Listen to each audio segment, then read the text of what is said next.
Hello friends, welcome to my YouTube channel. मैं हूं दिव्या शर्मा। आज मैं आपको बताने जा रही हूं पवन मुक्त आसन के बारे में।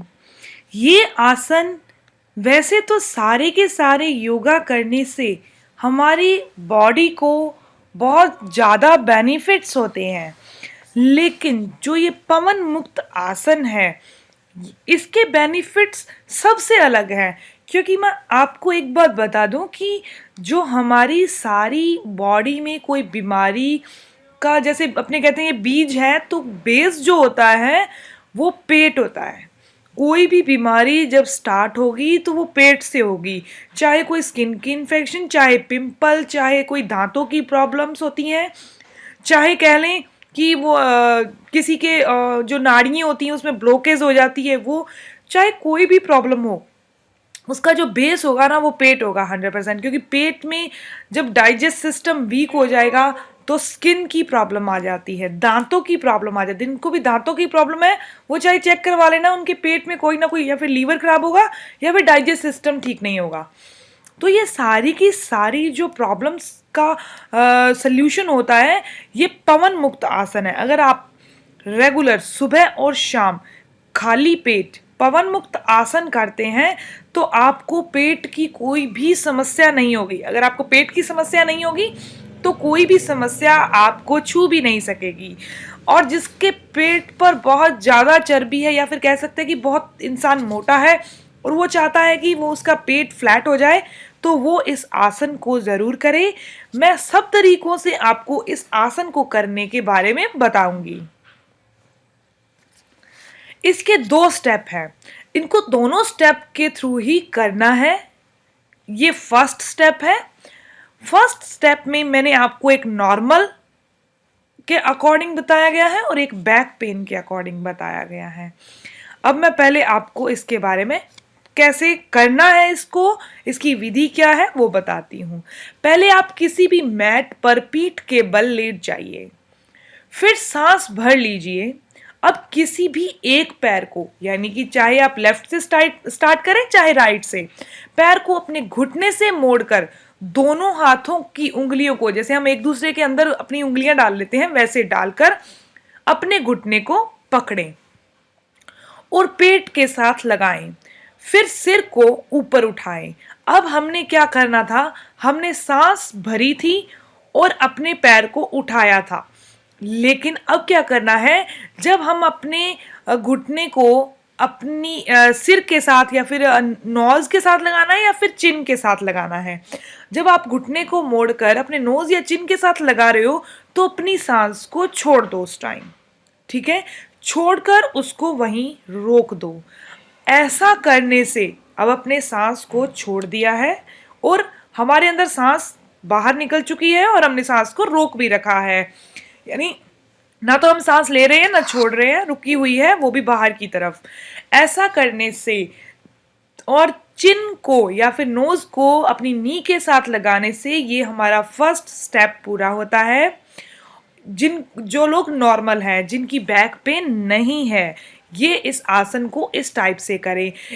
पहले फर्स्ट लेग फिर सेकंड लेग इसको आप 5-5 बार करना है, यानी 5 बार फर्स्ट लेग 5 बार सेकंड लेग।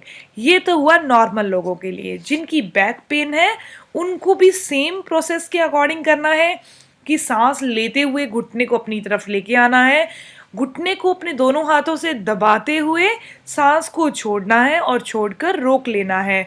जब वापस अपने उसी सिचुएशन में दोबारा जाते हैं तो सांस लेनी है, यानी कि पैर को जब छोड़ते हैं, हाथों को खोलते हैं तो सांस लेनी है। लेकिन जिनको बैक पेन है वो अपनी यानी गर्दन को नहीं उठाए, वो फ्लैट ही लेटा रहे। क्योंकि एक बात आपको मैं श्योरली कह देती हूँ कि जो भी लोग इस आसन को करेंगे, जिनकी बैक पेन है ना, वो धीरे धीरे इस आसन को इस टाइप से करें कि नॉर्मल लेटे रहें और इस आसन को करें, जैसे कि बैक पेन वाली साइड में पिक दिखाई गई है।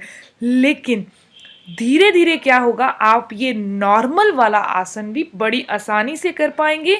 क्योंकि ये एक्सपेरिमेंट मैं खुद कर चुकी हूँ, मुझे बैक पेन था पहले। इसीलिए मैं इसको इतने क्लियर से आपको बता पा रही हूँ, क्योंकि अगर हम बैक पेन की सिचुएशन में अपने सिर को उठाते हैं तो हमारी वो ऐसे लगता है जैसे पीछे बैक बोन होती है, वो बहुत जोर से हम खींच रहे हैं या फिर कोई और खींच रहा है, तो हमारे बहुत पेन होता है। किसी भी चीज़ को पेन करके कोई आसन नहीं करें।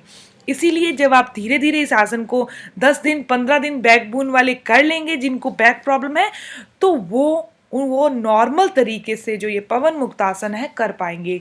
ये तो था पवन मुक्तासन का फर्स्ट स्टेप नॉर्मल लोगों के लिए और बैक पेन वाले लोगों के लिए। अब जानते हैं इसके सेकंड स्टेप के बारे में। सेकंड स्टेप में हमें क्या करना है, सेम करना है प्रोसेस जो है, हमें किसी भी मैट पर लेट जाना है। अब अपने एक पैर यानी कि एक पैर को मोड़ने की बजाय आपको दोनों पैरों को मोड़ना है। जब आप अपने पैरों को मोड़ रहे हैं तो सांस लेना है। जब अपने हाथों को दोनों को एक दूसरे के अंदर डाल लेते हैं, अपने दोनों फिंगर्स को एक दूसरे के हाथों के बीच डाल लेते हैं और दोनों घुटनों को पकड़कर अपने साथ दबाते हैं। तो ऐसा करने से जो लोग नॉर्मल हैं, जिनको बैक पेन नहीं है, वो इस आसन को जब कर रहे हैं तो अपनी गर्दन को उठाएंगे और अपनी चिन या नोज को अपने घुटनों के साथ लगाएंगे। और इस टाइम आपने जब पहले मोड़ते हुए सांस लिया था, जब दबा रहे हैं सांस छोड़ रहे हैं, सांस छोड़कर आपने रोक लिया है। लेकिन जब आप वापस इसको 1 मिनट तक करना है, आप 30 सेकंड से स्टार्ट करोगे। 30 सेकंड रुकोगे, फिर नॉर्मल पोजीशन में आओगे। 1 मिनट रुकोगे धीरे धीरे, फिर नॉर्मल पोजीशन में आओगे। जब आप नॉर्मल पोजीशन में आ रहे हो तब अपनी सांस दोबारा लोगे। ये था सेकंड स्टेप कैसे करना है। आप इस क्रिया को 5 या 10 बार कर सकते हो, 5 या 10 बार पूरे दिन में, यानी 5 बार सुबह 5 बार शाम को। एक बात का ध्यान रखें, इस आसन को खाली पेट ही करना है, खाना खाकर नहीं करना, क्योंकि इसके बेनिफिट्स बहुत ज़्यादा हैं। लेकिन अगर आप खाना खाने के बाद करते हो तो इसके बेनिफिट्स कुछ भी नहीं है। अगर आप इसको रेगुलर खाना खाने के बाद नहीं बल्कि खाली पेट करते हो तो आप खुद देखोगे कि इसके बेनिफिट्स, आपको ऐसे लगेगा कि हम हल्का फील हो रहा है आपको। अब आपको एक और बात बता दूं, जिनकी बैक पेन है वो इस आसन को सेम प्रोसेस से करें, लेकिन सिर्फ अपनी गर्दन नहीं उठाएं, अपने घुटनों को मोड़ें, अपने हाथों से दबाएं और सांस को रोके रखें। जब नॉर्मल पोजीशन में आए तो सांस को ले लें। ये था इनकी विधि, इसको कैसे करना है। अब जानते हैं इनके फायदे और इनके लिए क्या सावधानियां होनी चाहिए उन बातों के बारे में, यानी किनको ये आसन नहीं करना है। अब जानते हैं इनके लाभ। जिनको भी पेट के अंदर बहुत गैस बनती है, ये चीज़ें मैं आपको ये बता देती हूँ, जो ये आसन है ये मैंने खुद बहुत टाइम से कर रही हूँ, इसलिए जिनको भी बहुत गैस की प्रॉब्लम होती है वो इस आसन को करेंगे तो उनको बहुत ज़्यादा बेनिफिट्स होंगे।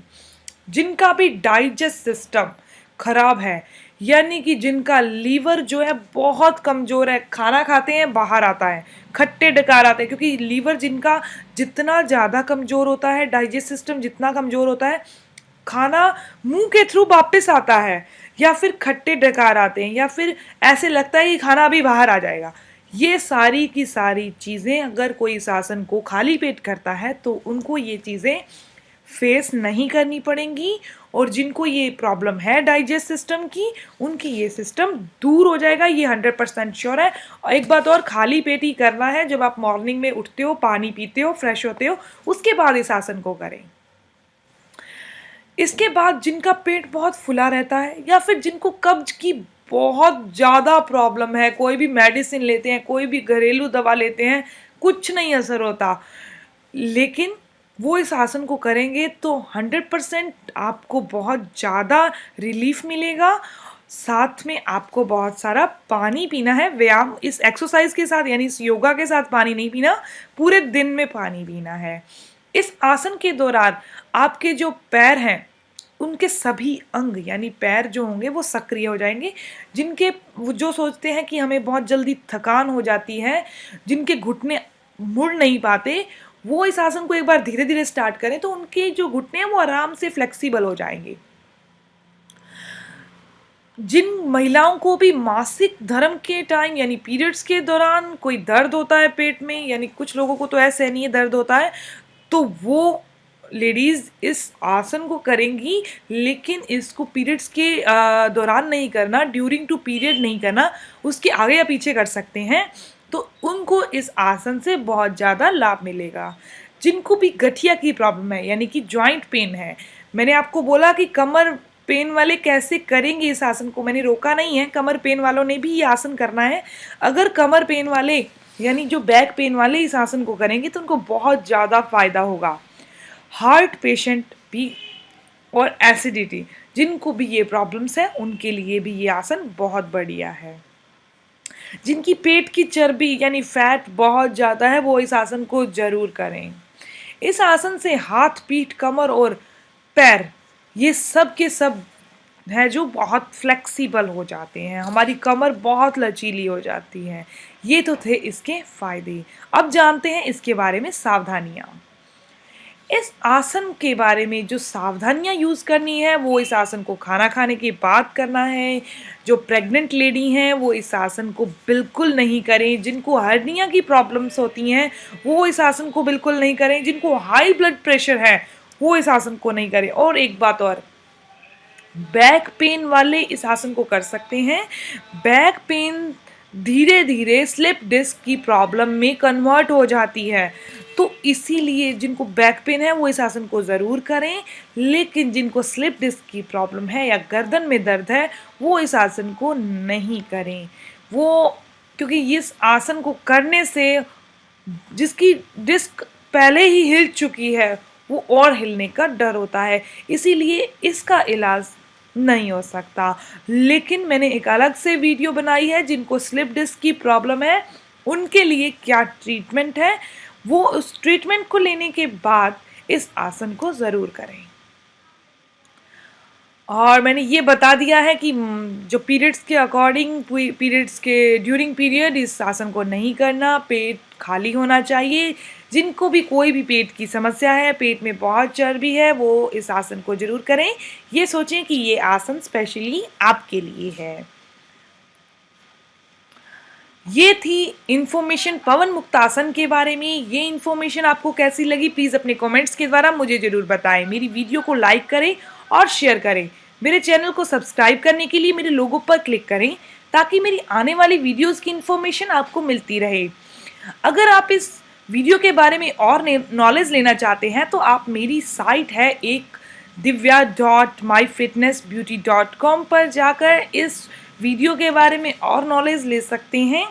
एक और नई इन्फॉर्मेटिव वीडियो के साथ फिर मिलते हैं। तब तक के लिए stay healthy, always be happy. Thank you for watching my video. Okay.